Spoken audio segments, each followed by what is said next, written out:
Do you like conversation on a variety of topics? Feel like no one wants to talk about the things that interest you?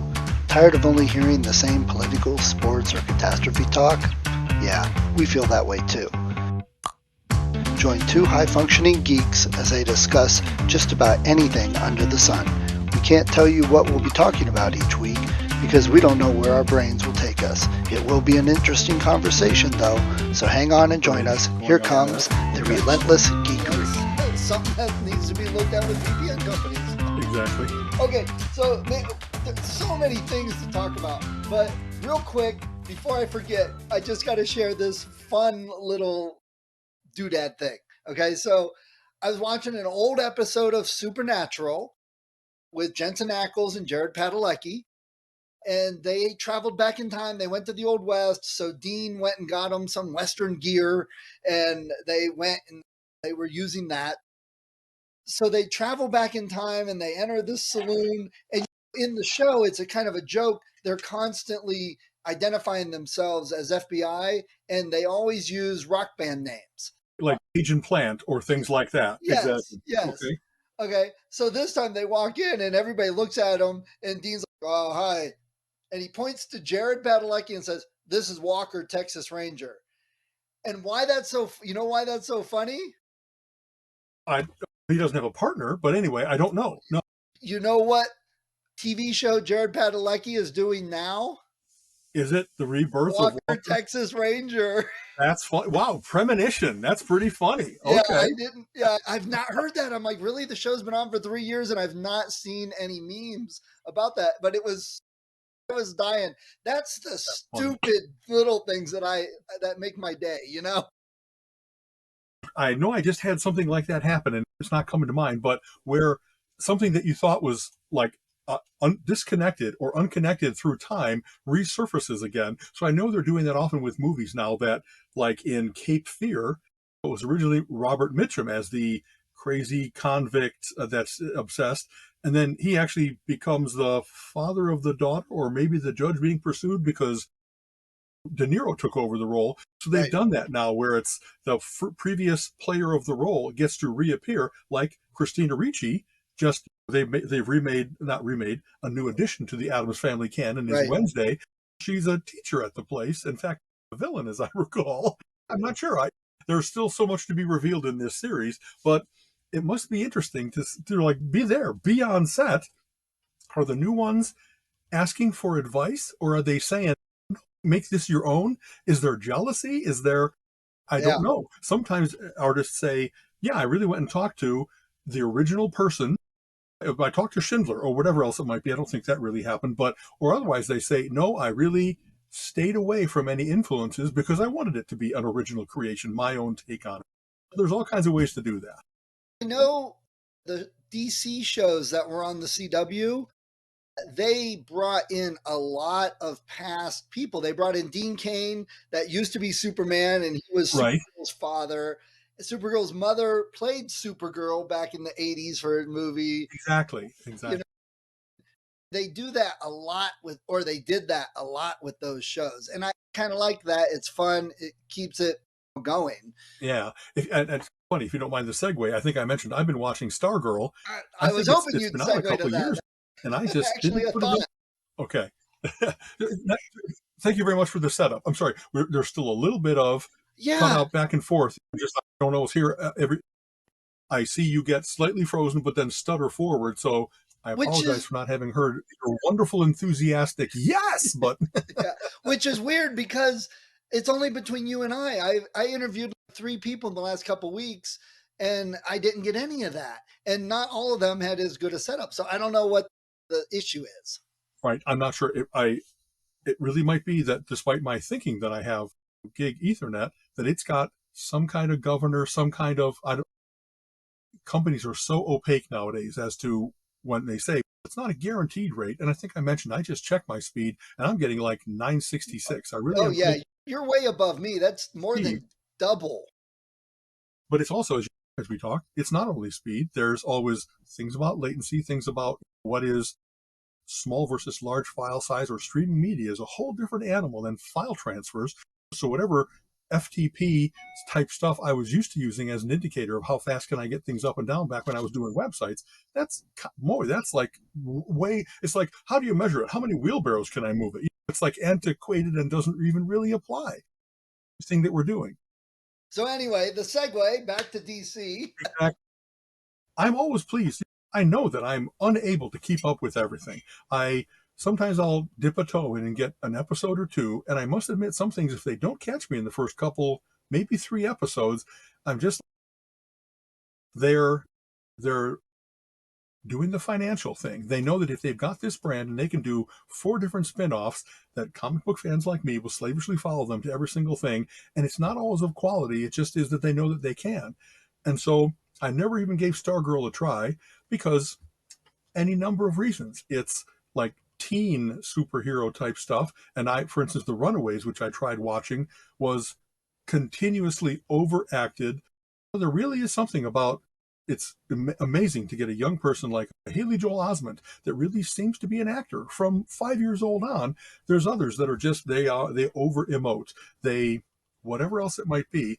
So I had fears of that I didn't. And not to be weird, my concerns or my love in life is I'm a 63-year-old guy.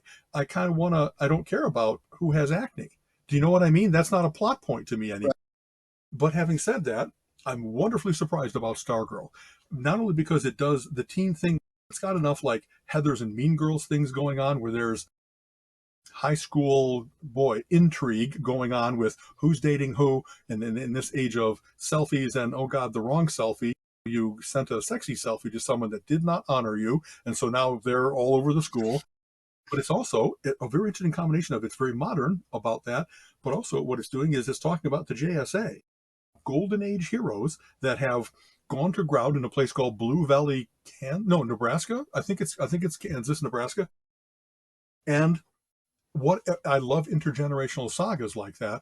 One of the best things that DC did for a long time was they had Infinity Incorporated, I think maybe Roy Thomas writing it, where they really had the kids of these heroes, and that it wasn't always an easy thing for a hero to hand off the baton. Did they train them? Did they try to shelter their kids from even knowing that they were a superhero, or much less following in their footsteps because, hey, it's dangerous?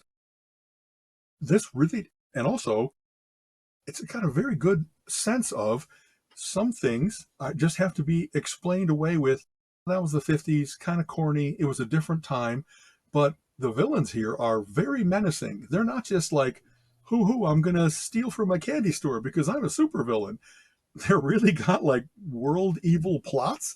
They kill people pretty readily, like sociopathically easy. So a very interesting contrast between the innocence and what people are working towards today as youth, and that by having to deal with these people, and especially all the, what a psychopaths learn to do. They don't walk around with a big horns on their head so you can say that's a bad guy. They've learned to blend in beautifully. And not only that, but there's a superpower that comes from being a sociopath, that they're often our CEOs and our church leaders and our school leaders and our policemen and all that kind of stuff. For someone to be growing up and discover, wow, the big thing about Runaways was you don't know. You can't trust anyone. We were totally blindsided by the fact that our parents are like people who practice human sacrifice in order to extend lives. Right. Mom, what are you doing? There's all that going on, and there's really good as well to balance the evil.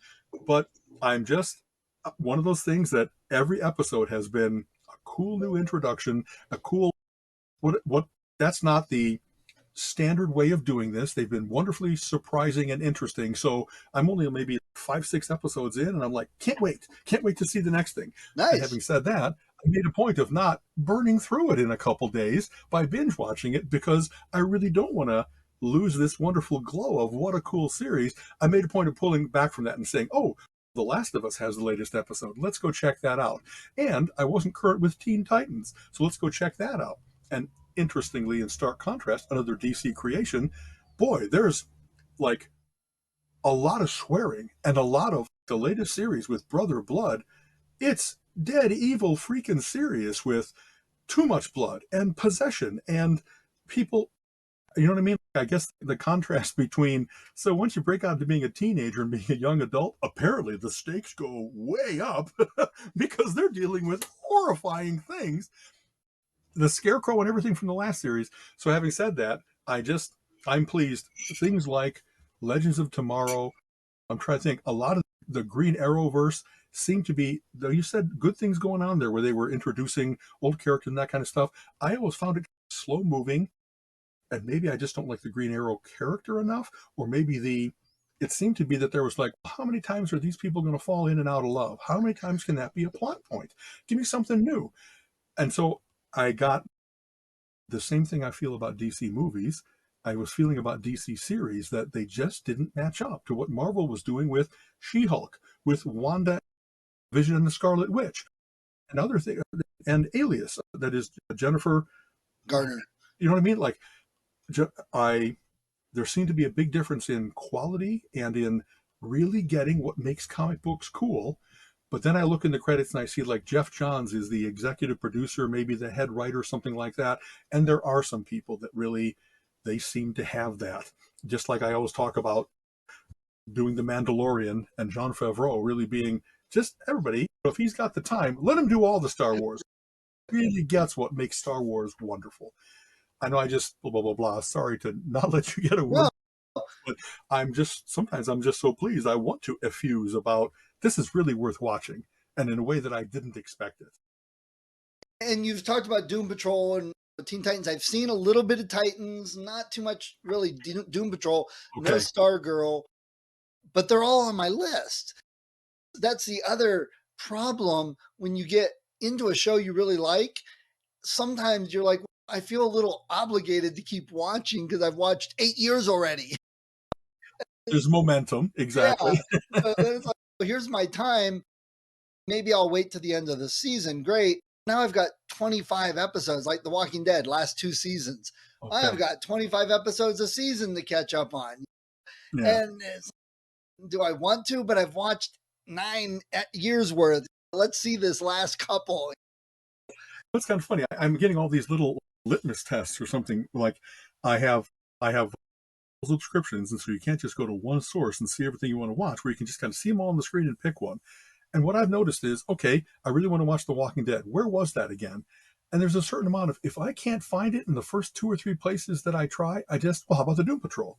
Some things I will keep looking for, and other things, it's, if they've made it that there's just enough overhead so that I'm willing to let it sit, and that's how they accumulate for 2.5 years. It's not hidden, but whatever the overhead is of finding them, I let that be my guide. I did, by the way, should have mentioned that, started watching Doom Patrol. I wasn't even aware that there was a whole new series. So you can tell how much I've been like hungering for that. It just got flopped out there. And I'll say this about Doom Patrol. It's a very interesting ensemble show because instead of always being the squad doing things together, they have all kinds of interlocking threads that each of the various different team members is featured, and then they often come together because it was all interconnected without being immediately obvious why at the start. But you know what? All the characters are not equally interesting. They're not equally tragic or funny, or just the actor or actress is not. Actually, I got to stop saying that. The actor, whoever it might be, is not as good as others. And so it's, wow, I wish you would stop giving time to the lame and stay with the main plot lines and the better actors and the more whatever else it might be. That's my biggest criticism of Doom Patrol is I feel like I'm getting a third of a good episode and it's filler, it's fluff otherwise. And I don't like comic series like that. I don't like regular anything like that. No, I not that's anyway. Right. So, and also I love that Doom Patrol is weird. And that it's not really surprising. It's like, where the hell did that come from? It has all kinds of, Grant Morrison is a maniac, and he introduced so many things that not only were not in the comic book universe, they're not in any kind of reality. That and the Invisibles and various other series he's worked on were really like, okay, artistic license, let's run with it and see where this goes, because it wasn't at all conventional. And the Doom Patrol might have, I don't want to say jump the shark, but each of the various different villains, some are really interesting and menacing, and some are like, oh, they're just doing that to do it because they can draw a room full of little carnivorous butts running around, and don't look out, they're like piranhas. And I don't know, sometimes also when things are like naughty and it seems that's what a 12-year-old boy would think was a cool villain. That's not a necessarily adult thing. And so I have some of that same sense of I hope it gets Well, better because right now it's adolescent. that's a good point, and it's something me and Colin have talked about, and I've talked with lots of other people, like in the Star Wars realm, and it applies to the superhero realm too. Colin's biggest comment about Star Wars is nobody hates Star Wars as much as Star Wars fans. Because they want it to be so much better than Yes. it sometimes has And, been. Sure. and I often come back when people say, "Oh, the Ewoks sucked," and "Oh, I can't stand Jar Jar. I hate all three of the prequels because Jar was there." And this is bad. And why don't they do this? I'm like, let's stop a minute. Two things George Lucas has stated many times. This was a modern mythology for 12-year-olds. Okay. That's what he wrote. He Mhm. wanted it to be a fantasy mythology that 12-year-olds could get behind and enjoy. So if you're now 50 and complaining, shut up, go watch something else. And I've said if you cannot approach Star Wars as a kid, you're going to miss out on a lot and not like it. And I've seen that over and over. Yeah. Like Jar Jar. Now, do I think Jar Jar is my absolute favorite character ever? No. Did he annoy the crap out of me? No. Did I think he was okay for the show and it was nice to have something different? Well, they should do something different because alien on here is basically just a human with different colored skin. Okay, they did something different and you complained about it. I think the problem with the superheroes, and this I think is what DC is still struggling with, superhero movies before Iron Man were treated as kids' fantasy, as a comic book, a funny book, like they Funny used book. to call them, Exactly right? that. Yeah. So we're not going to put a lot of money into it. We're not going to put a lot of effort into it because we don't care. It'll keep a kid entertained on a Saturday afternoon. And that was the thought. And Iron Man changed that. Now, the comics themselves have had the highs and lows. You've had comics for kids, comics for adults, Yeah. And for a but you long don't, time, but they hadn't right, converted to that in the movies. That's right. right. Yeah. And you don't get that mixture though, where it's got adult themes, but it's still kids can enjoy it, like Bugs Bunny. Yeah. Yeah. But and I think DC is still struggling with that, and they don't know which direction to go. Marvel has their characters in their movies that are definitely more kid fun oriented and more the serious adult topics. They have a mixture of those in there. What's good, what's bad, I can't tell you. I enjoy all of them pretty much. See, I do Um, too. And it's interesting, this thing about maybe Doom Patrol being like too odd or too silly. Usually I'm the one that says, yeah, I want more of that. I'm not sure why it's affecting me in this case. Maybe I just, because it has been really good and then this is a lull. Sometimes things have a bad part of the season or an entire season where it's, okay, bring back other showrunners or whatever else it might be. When I talked also earlier, my segmentation criticism, if you will. Oh, now that they know they got a good thing, let's just flood the market with too many Batman titles or too many spin-offs from the Arrowverse or whatever else it might be. But I really do understand that's a wise move. You really do want to do segmentation if you're trying to expand your market and please more people. You really can have Shazam more innocent for the kids. You can have Black Adam, where like he doesn't have a code against killing at all, more for the adults. And sometimes if people don't have the background of what a breakthrough that is for comic books, that pretty much every other superhero had a code against killing until Wolverine snicked or whatever else it might right. be. It's interesting to see this is for kids, this is for ladies, this is for, like, honestly, truly the elderly. There really are, there's nostalgia movies and that kind of stuff. So I'm curious because I try to have a foot in all those camps. I still try to, despite being a senior citizen, have a childlike wonder, a foot in that camp. And I like going, I still love animation that really is just that silly, fun, goofy. It doesn't have to be adult level animation. How much I don't want to see a concentration camp animated. You know what I mean? That kind of Yes, thing. that would be So, bad. so it's I think that it isn't any of those particular things that I don't like. It's that it has to be well executed.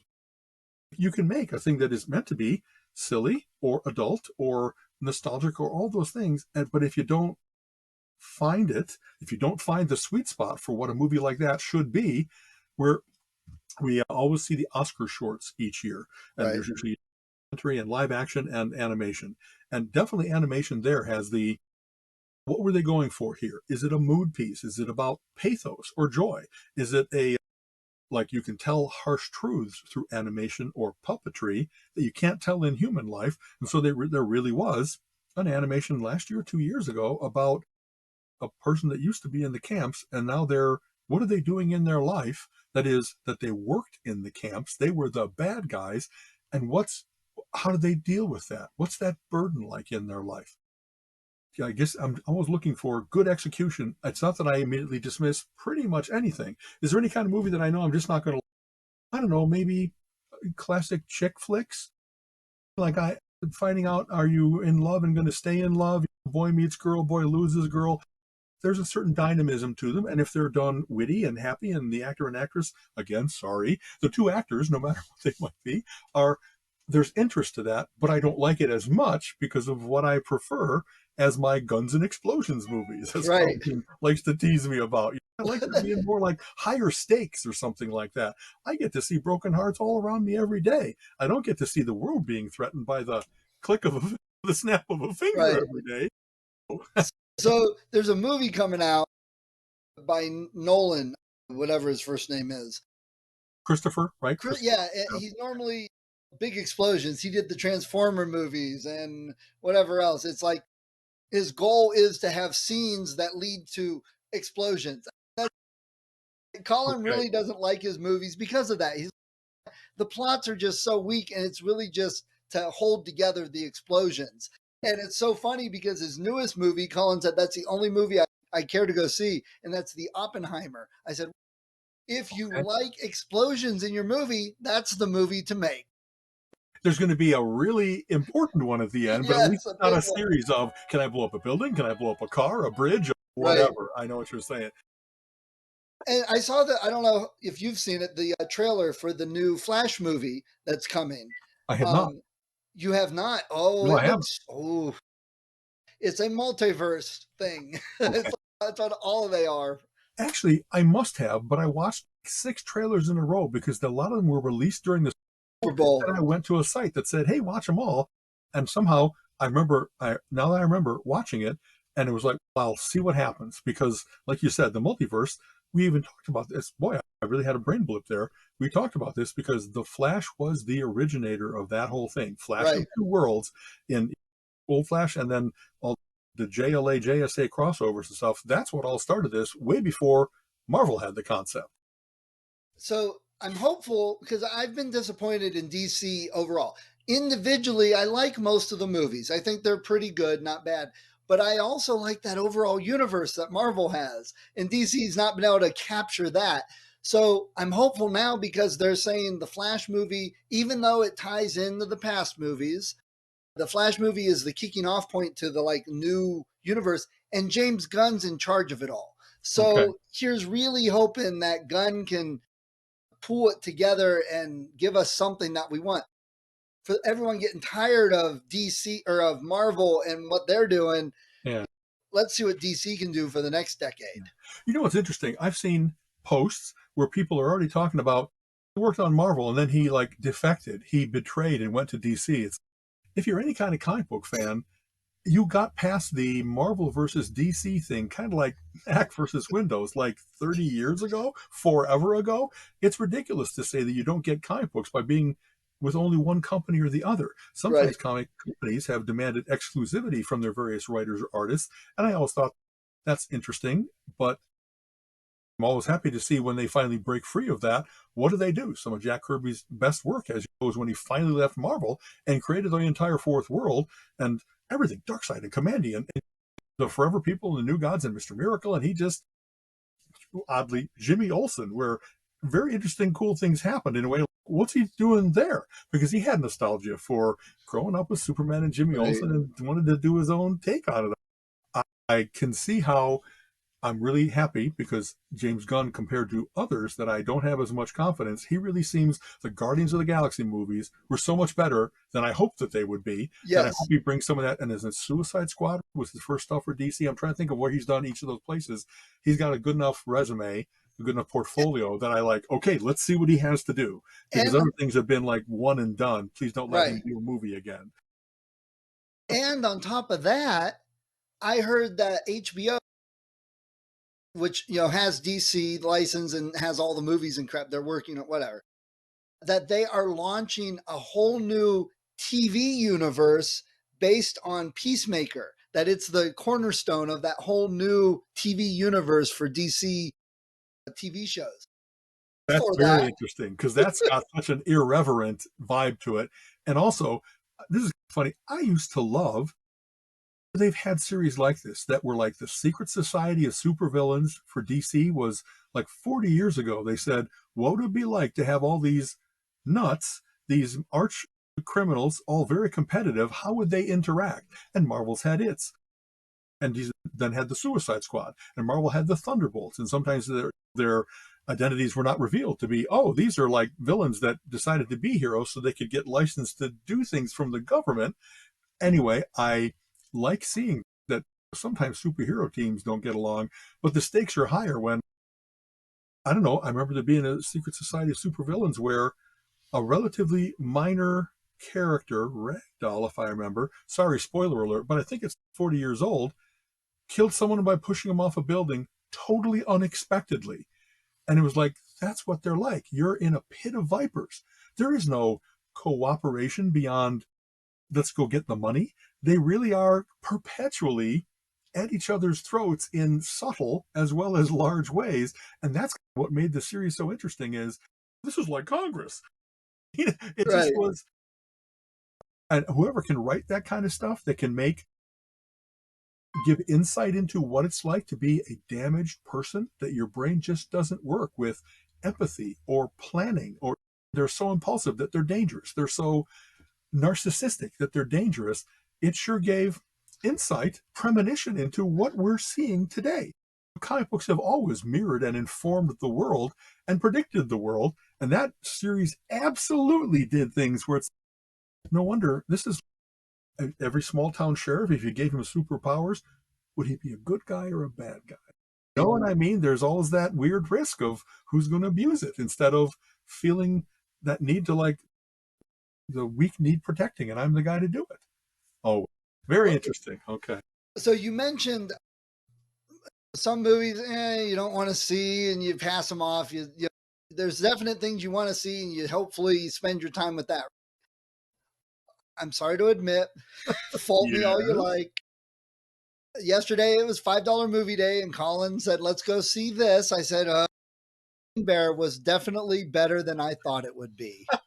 That's Elizabeth Banks, right? Yes. She was the director, writer, etc. I Yes. I'm so curious because it really does seem like a movie done on a dare. She even said, this movie is either going to make my career or break my career. And the crazy thing was, I wasn't that interested. I'm like, for $5, whatever, I'll sit Right. there and stuff. It was actually really good. And it was 2 hours and did not feel like 2 hours. It was not a drama. It was not a comedy. It was not a horror. It was all of those things, but they didn't treat it as any one of them. And Interesting. that Okay.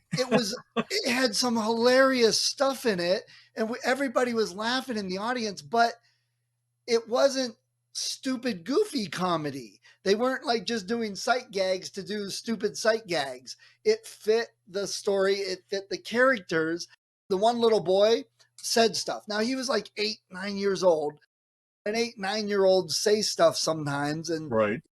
and that's exactly what it was. It wasn't over the top written, but it was just this little kid getting excited in what he said, and it was Okay. hilarious. And the adults weren't like the stupid ones, and the kids were the smart ones that will save the day. That it actually fit Right. that character. And Okay. the characters, to me, I was watching, I'm like, wow, this is such a unique, diverse group of characters, and the way they're all acting.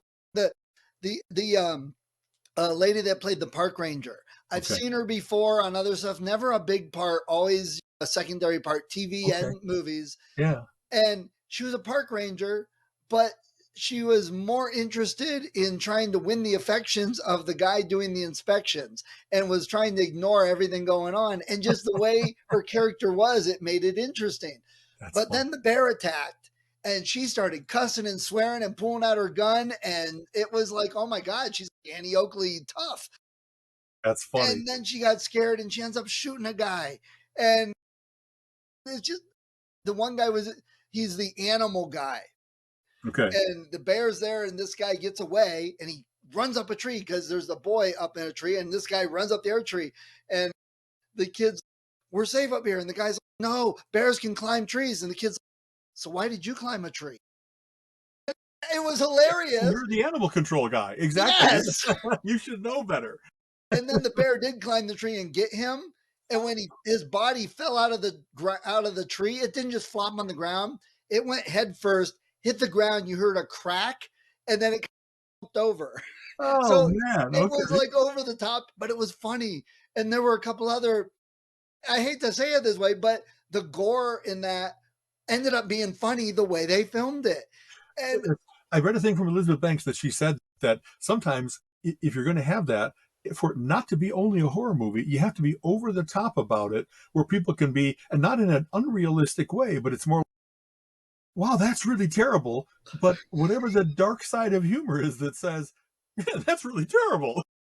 yes, of course, like anything, a lot of people aren't going to get it. They're not going to enjoy it.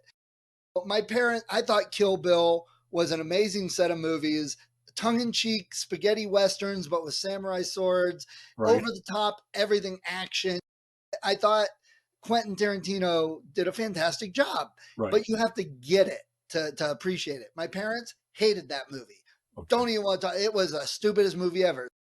I feel Cocaine Bear is a little bit like that. That there's people going, why are you people enjoying this? This is a stupid movie. But the thing is, the numbers are showing people are enjoying it more than not. This was the only $5 movie we went to see. The theater was packed. If we had showed up 5 minutes later, we wouldn't have got a seat. We would have had to wait. That's wild.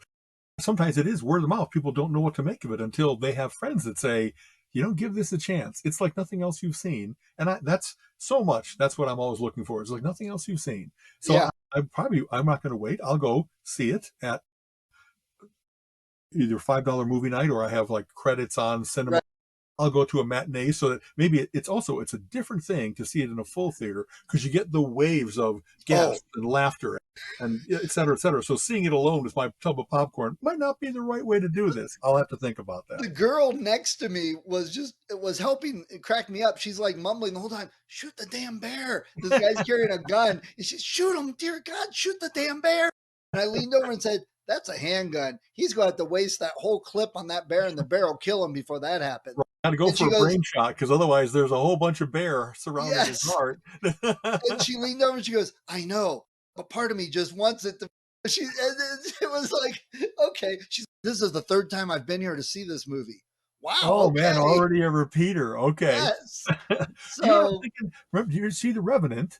It was Leonardo DiCaprio, and it's funny. Bears had become, I don't know, Smokey the Bear, Galumphy, Gentle Ben, that kind of stuff. And to like really see, here's a 1,000-pound animal that can throw you around, can bite through an arm or a leg. And he did that. And, you know what I mean? They're an engine of destruction. They're like, whenever I've seen like zoologists talk about this, who would you pick in a fight kind of a thing? Again, like maybe 10-year-old boys do. There's very few animals that could take on a bear. Right. Lions, tigers, really big and dangerous and lots of claws and stuff. But a bear is like phenomenal killing machine. You know what I mean? They got weight, they got quickness. I read somewhere a bear is lightning in a fur case. They're very freaking fast when they want to be. And I think get the salmon out of the air and stuff like that. And I think Elizabeth Banks was trying to show some of that, so she wouldn't offend everybody about this crazy maniacal bear. We've gotten past the movies where it shows like all apex predators as evil. That's not today's world. So it starts off with descriptions of bears and what they're like and what the rangers say, and that they are not crazy maniacal killing machines that hunt people. That you leave them alone, they'll leave you alone. Now this bear's on cocaine. Let's look at the differences. Exactly. And it What does shows. that And say about people too? Hey, if yes, you're looking for someone not acting in their right mind, that's the way to do it. absolutely.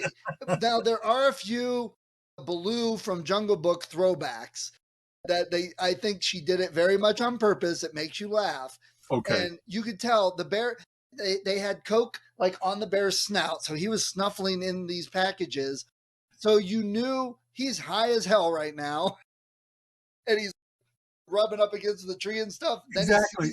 then he sees the people and they're looking through spyglass. Where'd he go? And then he pops up and he's got the most evil look on his face. Oh, I really took it as you can see that he's high and this is his reaction to people and it's not normal. And at the end, they did show him and the Cubs playing. So they showed it when he came down. High. Yeah, exactly. Yes. Also, if I remember, isn't this based on a true story? Yes, it actually is. There really was a bear that got cocained up and went crazy for a while. I don't think it killed people, but it definitely was uncharacteristically aggressive and nasty bear. Okay. My highlight of the whole movie, I'm trying not to give everything away. My highlight of the whole movie was the frantic, comical chase, almost Benny Hill type running chase ambulance scene. Okay. But they're playing Depeche Mode in the back, and the song set the chase perfect. And you were cheering for them to get away while still cheering for the bear to devour them and laughing because the music made everything seem like a Exactly. Like you said, Benny Hill, that guy, that's very funny. So I'm curious as hell. I will go catch that. Okay. Right. Very good. Yeah.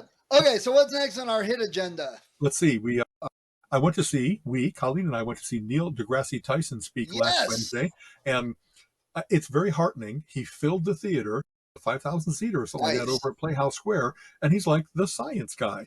It's very heartening to see that the world doesn't just need circus bear acts and et cetera, and I know he's got an ego on him. There were a couple times when it was like, you could have toned that down a little bit, but he really knows a ton of stuff, and he's really got good perceptions about here's what's good and bad about it. Topic was science in the movies, and especially like astrophysicist type science. We talked about The Martian really got a lot of the science that if you're going to science the shit out of it, he did lots of things that made sense for how would you survive, how would you keep energy going, how would you make food, etc. He said Moonfall, which is just a really recent movie from it was Halle Berry from 2022, took the award that he used to give to another movie for the worst science in a movie ever, that it just was wrong in terms of how it handled. He had cool anecdotes about like Titanic, that when they're on one is on the door floating in the middle of the water and they look up at the sky, they didn't get the sky right where the Titanic was when it sank, because that's really historic record, near exact latitude and longitude. And he said that's not what it, he actually had criticized Cameron for getting that wrong, and where they actually had to go back and forth a little bit about it. It's only a movie. But then when Titanic was going to be re-released for like its 25th, 30th anniversary, whatever recently happened, Cameron he had a guy contact him and say, talk to the guy that knows what the night sky would have looked like. I really would appreciate it if you would give me that. And so in the re-release, it is the correct sky. I remember hearing that over them while they were floating to the Titanic. I remember hearing that. Yeah. Sorry, I didn't hear that last thing. I'm sorry. I just said, I remember hearing that about the sky, how he was talking about that. Yeah. And he really liked Contact. He really liked the ones he liked. He was happy to say, this is mostly how NASA operates, how science works, et cetera, et cetera. And others that it was like, they started with science and then in order to do something interesting, they broke a lot of laws and stuff like that. And I didn't get a chance because we were up in the balcony and he took some questions, but not enough, to ask him about the car in space and whether you could steer it around up there and stuff like that. But he was charming and knowledgeable. And like I said, I love the fact that, and a lot of guys do this. We've seen a couple things now from National Geographic, from like TED Talk type stuff. And I love the fact that they really do favor questions from kids, because even if they'll be a little bit less seasoned, maybe a little bit more naive, you want to encourage that Yeah. interest. You want to get the STEM kids saying, yes, I had a chance to talk to Neil deGrasse Tyson. And Right. so, questions he was taking, a lot of them were like that. But some were like, wow, that kid is going to be a scientist. He already knows. Meet the kid that can really tell you how momentum works, tell you what the names of all the dinosaurs are. He had a couple wonderful prodigies there, and it was fun to see him interact with them, that he was encouraging and heartening and playful with them. You know what I mean? So hats off to him for this generation's Carl Sagan. Someone's got to speak up for science. And one of the things he did was, of course, not only what's wrong in movies, but here's what's wrong in the world. You can't deny the science of what's going on in these various different ways. And now we are absolutely paying the price. Last Wednesday was, let's see, this maybe the start of bad storms in most of the Midwest, Minneapolis and stuff like that. And he's, without going into it too much, yes, that's climate change. Yes, we're getting those kinds of different mixtures of weather, that we get the atmospheric rivers in California, and we're getting horrible weather in the Northeast that they characteristically haven't had for the last 100 years. Poor Richard's Almanac is, you can't judge weather based on woolly bears anymore. We've really changed things, and we have to learn how to cope with that.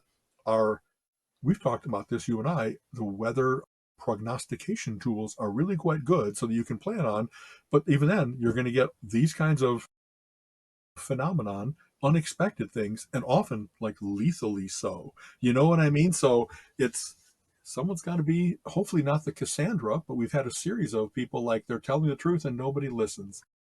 Here's hoping that we will all together make a breakthrough about, they got to take this seriously. We are drowning the world. We are killing the coral reefs, etc.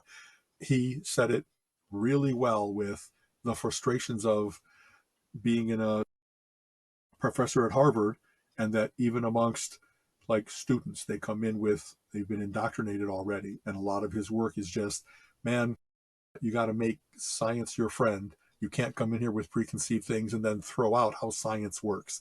It's about repeatability and predictability. It's about taking the data. And he was a great advocate for reality, and that some people are really big advocates for unreality. Anyway. The thing about the movies, and I think he understands and can appreciate this, that movies are for entertainment. So there are times laws and things get bent or Sure. change, and he knows that. And it does that by definition. What if we could teleport? And then you go with it. I'm sorry. You're absolutely right. And I love the thing with the sky, because I don't think you can like or not like Titanic, regardless of whether it was the right night sky in the one scene. But as a scientist, that's the fun thing. I like to point out in computers, I'm like, that is not how it works. You would not hack into the federal trade whatever in that 3 seconds that it took them. That's just not right. how that. Yeah, you plugged in a USB drive and suddenly you have access. That's not how that works.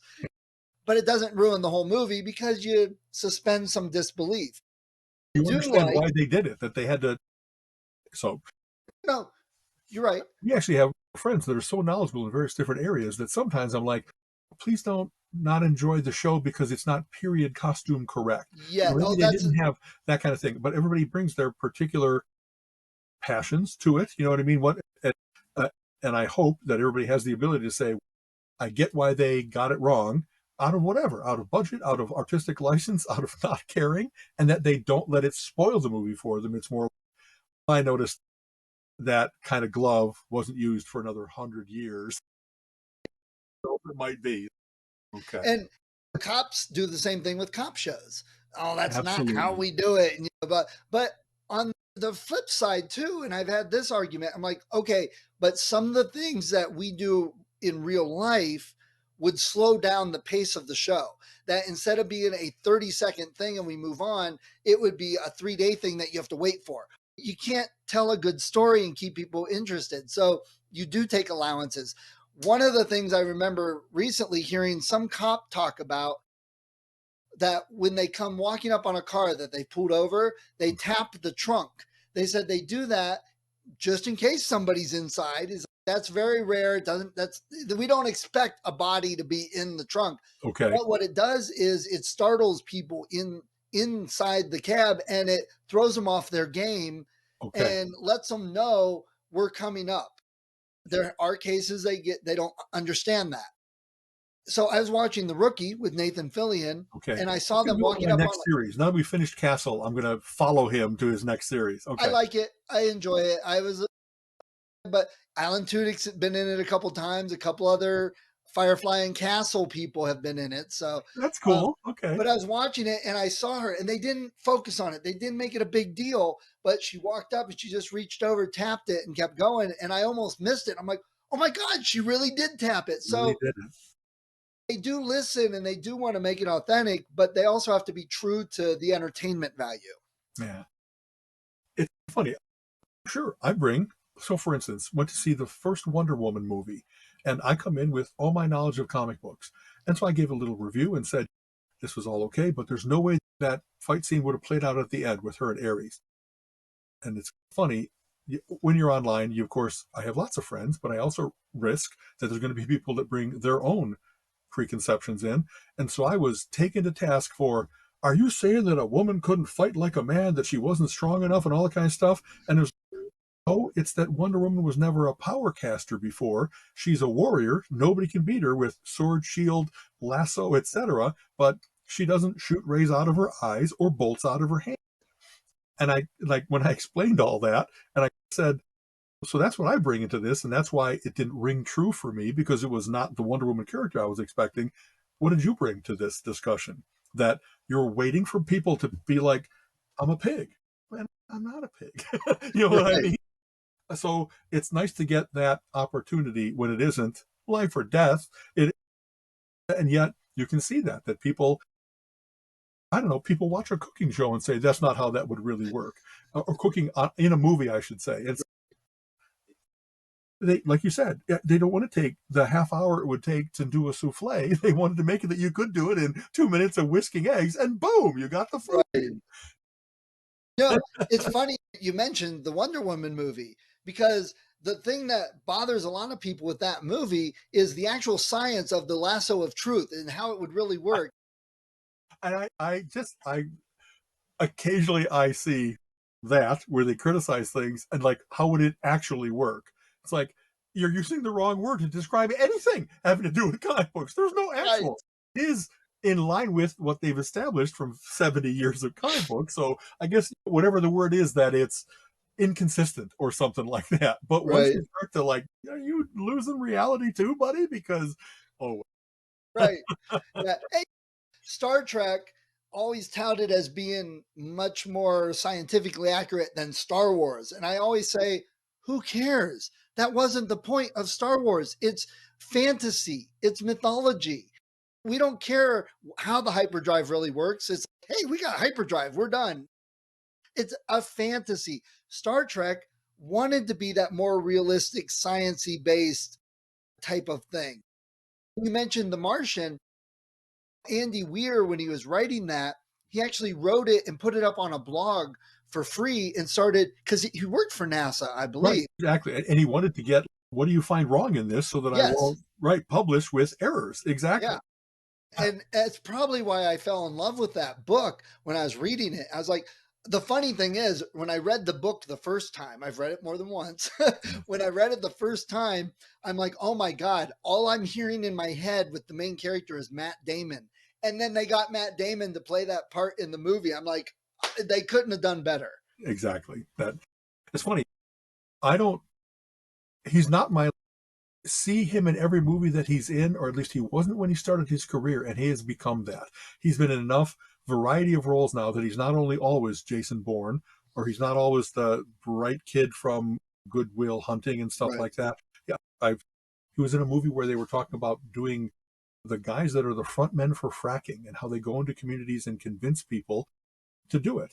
And he was terribly believable as the guy that you think is a hometown boy, that you do trust him, and he's not got your best interest at heart. And you know what I mean? So Right. it's like seeing that they've got a rounded enough career that they took some risks and that they evidence that they really can be more than I'm playing Tom Cruise again, says Tom Cruise. You know what I mean? They should just relabel all Tom Cruise's movies as Tom Cruise as. It should be like the brand because Tom Cruise you're climbs the building. Tom Cruise yeah, drives a car. Tom Cruise, you know what I mean? yeah, I take yeah. that back. He's done some cool stuff. Like Risky Business was not that kind of thing. Wasn't he in? What's the one where there's a whole bunch of cocaine traffickers and he's a really bad kingpin businessman and was totally in like enough makeup so that he didn't look at all handsome Oh, Tom Cruise. Tropic Thunder, maybe? Was he in Tropic was it Thunder? that? I don't Something remember. like that. Uh, Anyway, it is cool to see people that get out of their stereotype, if you will. You know what I yeah. mean? That they don't have to be their own brand all the time, that kind of thing. Okay. So speaking of, there's another movie coming out. I didn't Yeah. know a thing about. I'm not gonna give away too much. I saw the trailer for it last night. It Okay. is called Renfield, which is The name from of the Dracula. vampire's assistant. Exactly. Yes, Okay. Dracula's it's assistant. from Universal, so it's a Universal monster movie. In the Hammerverse that they were trying to create at one point. Remember this? They put the Mummy and they were trying to do modernized versions that would Yeah, all tie together. I I'm don't curious. know, Who played but Ren? when it came on, they didn't say what it was. I hadn't heard about it, so I'm watching Okay. it. I'm going, okay. So, and the guy playing Renfield is the Beast from the X-Men First Class movies. That was Ah, also the zombie Warm Hearts or okay. whatever. Yes. Okay. Um, so I'm watching it and I'm going, okay, so this must be a vampire thing. He's Renfield, so Dracula's got to be in it. I'm going to give it away because me and you know what? I'm not going to give it away. You go find the trailer. I'll I'll put go the find the trailer in show trailer. notes Exactly. and stuff. Okay.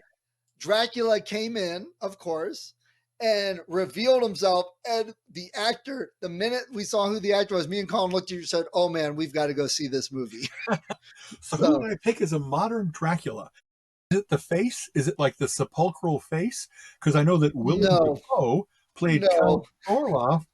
Because we just saw Nosferatu that Paul Bielatovich did as our concert, and when we watched the movie, and I was like, who would I pick that's got that kind of like evil? Some people have resting bitch face. Some people have resting villain Right. face. I mean, Yeah, so, but it's I'm not just him. going to leave it out there. Okay, Go find the trailer when we're done. okay, It's worth the 2.5 minutes to watch. There were a absolutely. couple Thank you. good Thank you for trailers. not spoiling it because I want that same. Oh, Yes, yeah. There's a Woody Harrelson movie coming out okay. that looked good. And this is one of those good things that this new generation is really pushing and accommodating, and it's coming out in other ways in our culture. So Woody Harrelson is a basketball coach for the pros, but he's got an attitude and he ends up getting fired essentially. Okay. We've seen that storyline a million times, right? Yeah. What small town is he going to go through and with his big heart rediscover himself as a human being? The movie plot already. This one, it's a group of Down syndrome people that are trying to get to the Special Olympics. Oh my. Now, if that would have come out in like the 80s or 90s, it would have flopped Okay. and it would have just been a laugh. They would have made it a comedy that you Yeah. laugh at. This did not look like this. This looked like the heartwarming trail that he goes on to discover himself. I leaned over to Colin. I said, "So let me guess." He hinted that, well, if you do good with this, we could bring you back to the majors. I'm like, oh, so he's going to get offered the majors. He's going to Okay. turn it down to stay with this group of kids that have Down syndrome. It's going to be that heartwarming story right there. Sorry, did I freeze up? You froze up. Exactly. Yes. I got most of what you were saying by. Yeah. Okay. Yeah. So we know what the plot is, but I'm like, I love the fact that they chose people with Down syndrome and they're showing them in a light that, hey, these people want to be normal and they can do it, just not the way others do it. And that's what was coming across in the trailer. Very So, cool. yeah. I'll And see that. I mean, we've seen Peter Butter Falcon. Rudy was like that. yeah, I don't know that he was. radio. Maybe, yeah. Where people are just differently abled. And I like inclusion. I like that we're all human more than we are any of our differences. And I hope that I have the ability to say, wow, my initial instinct is to oh, Down syndrome, I don't know that I know that much about it. Curious enough about it?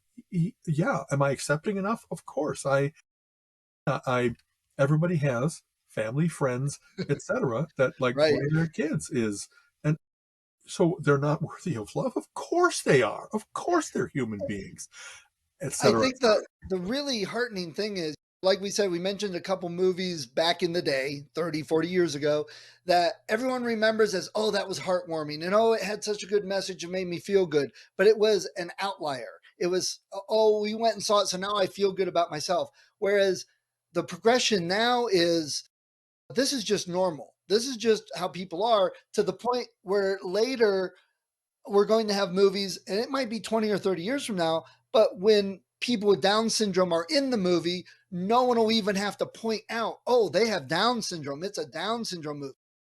But that progression has been very slow. But Yeah, that's hopefully eventually where it gets to that point. And not just Down syndrome, autism. Big Bang Theory helped that a lot, bring out absolutely. autism and Where point out. And it's no longer a stunt. It's just the yes, world is rich and it has all different kinds of people, and you're going to have, you name it, wheelchair people and blind people and Downs people. And I don't know which of those are now considered handicapped or differently able. They all just seem to be like, why spend time trying to perfectly classify? I don't know, when people are, they're not that bright. Remember, they used to have a whole bunch of classifications for who's an idiot and who's a moron and and they're right. like, all those words, of course, are loaded. And I don't know that I don't use them. They are appropriate sometimes for when someone is, I don't know, I save them for an insult when someone is maliciously stupid. So that's Right. maybe a problem of mine. But you would hope that we'll spend time kind understanding and accepting instead of trying to find more ways in which we are unlike instead of alike. And I've said this before, that we've got to stop shouting and pointing out that, hey, this is a Down syndrome movie. We just have to say, hey, that looks like a good movie. Let's go see it, I hear and you. get to the point where it's just normal and natural. Because until then, we're just, every time it gets pointed out and has to be made special, it's just keeping it separated. What it's doing. You know what? Boy, let's, I don't know, a confession. I, Colleen and I were just talking about this. We were watching, honestly, maybe like America's Test Kitchen, and there was someone on there that talked really fast, but with poor diction. And it's, I, that's what bothers me. It's not that they're of, I'm trying to think how to say this. That quality doesn't have to be because they're a guy or a gal, because they're black or white, because they're Downs or not. It just was, that's a bad combination to be able to speak fast and not be understood. It's about the communication that matters, not any characteristic, if you will. And so I often, when I speak pretty quick, and I even often preface my talk saying, I really do talk this fast. If I really get to where it's weird and overwhelming, raise your hand and let me know. But I think that I speak well enough that it's not going to sound like a used car salesman or a FedEx commercial, that I'm still imparting a lot of information without trying to blow it at you and have it be ununderstandable. And maybe the podcast is a lot like that too. I think I talk pretty fast, but I don't think I talk where he's raving or he's slurring or anything Right. like that. I try Well, not to. I But know a lot of the other podcasts I listen to, I've speeded up like 1.5, 1.7. And interesting. other people have heard it. They're like, why did they sound like Mickey Mouse? Chipmunks. I'm like, what do you Right. mean? Well, they're talking so fast. Oh, I Wow. sped it up. Because Colin said, he's, well, of course you sped it up because people talk so slow. It. I hope that I don't let my impatience get the best of me when I've occasionally been in situations where it was, please get to the point. Please get to the point. Sometimes people really are over dramatic. And Colleen and I we had, I'm trying to think what it was. Like, I seek out places where I will not feel that I always feel that I'm a little bit ahead of the world because I really do think relatively quickly and get to it. I get to the points of most things. And I don't think I'm so impatient that I don't want to hear the craft with which they are talking or the point that they're trying to make. I have people in my life that have started doing that, where you, they cut you off. And it's, wow, I don't think that everything that I was going to say. There's more of a point than the one that you've already jumped to. That's something that's happening nowadays, maybe because, in fact, cell phones created this phenomenon of people started talking bursty. Instead of an analog phone where you could hear each other's chatter over each other and it didn't stop it from happening, cell phones were initially like when you started to talk, they cut out. And people learned to wait for the other person to talk, but then get as much out as they could so that they wouldn't be. And I noticed that in certain people, they really had cell phone voice, that they learned to talk very bursty. And wow, I feel bad for you because it's abrupt and it's not like good speaking style. If you're going to go out to persuade, to orate, to share information, it really doesn't have to be all in sound bites and quick blasts like that. But I don't think that people can turn it off once they've been trained by the cell phone to do that. I think maybe cell phones are now more forgiving and our podcasting is more forgiving, that we might occasionally get small cutouts because we're talking over each other, but it isn't entirely the screen goes blank or something. You know what I mean? So that's an interesting technological phenomenon that, and of course, when I tried to say that in a group, the people that had it the worst weren't the ones to volunteer. Oh, I have that. They're very unaware of it. You know what I mean? So then I guess that's just a new thing to deal with in the world, that some people are and not like flowing, not. All right. So anything else before we get going? I don't think there's anything big on the list. We got our panel. We're going to be at Fan Expo in Cleveland. Let's see, the last weekend of March. And I mentioned I had submitted for both of us podcasts as well as my talk. They accepted talk, and I didn't see the other one. So but having said that, they expect many of these things to not be a presentation, but to be a panel discussion.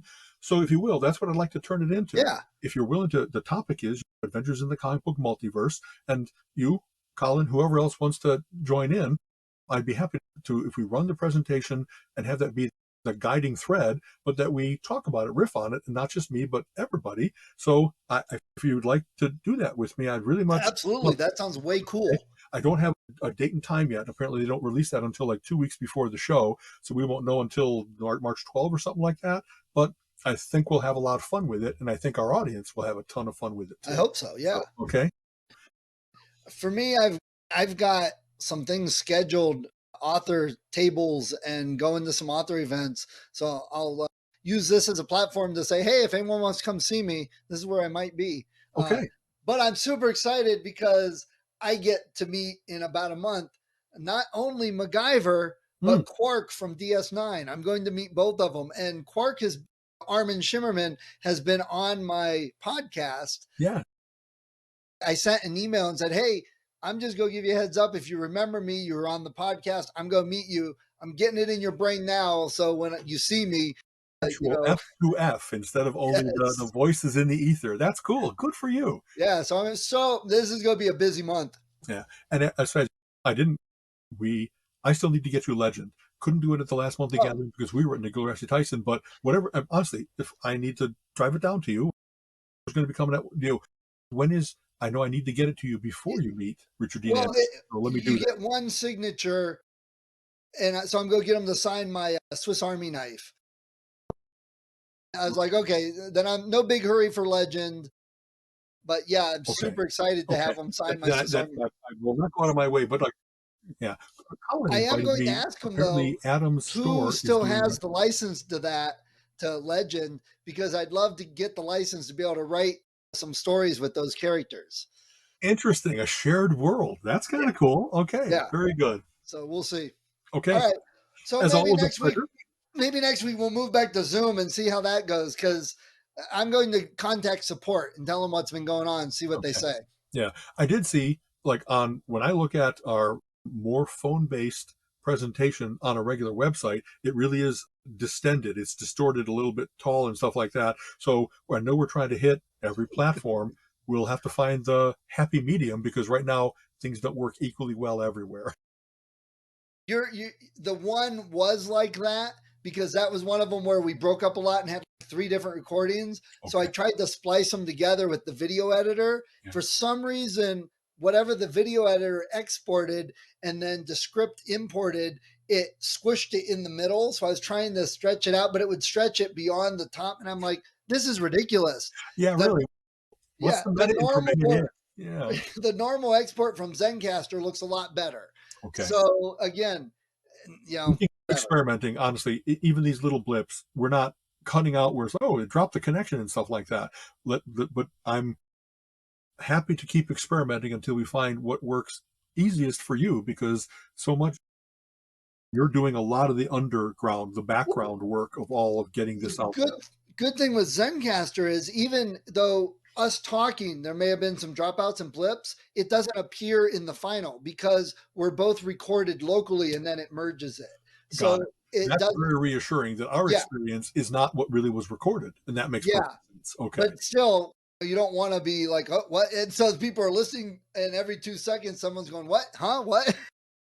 Yeah, because that's a way to lose a listener right away. Yeah. Let's listen to the Stutter Boys. Let's listen to Stutter Brothers. Exactly. Yeah. All right, man. When we sign off, I'll make sure that I'm all uploaded, and that we'll make sure we have a good copy of whatever we've captured. Yes. Okay. All right. Sounds good. Take care, Talk Steve. to you later. Bye-bye. You have been listening to the Relentless Geekery podcast. Come back next week and join Alan and Steven's conversation on geek topics of the week.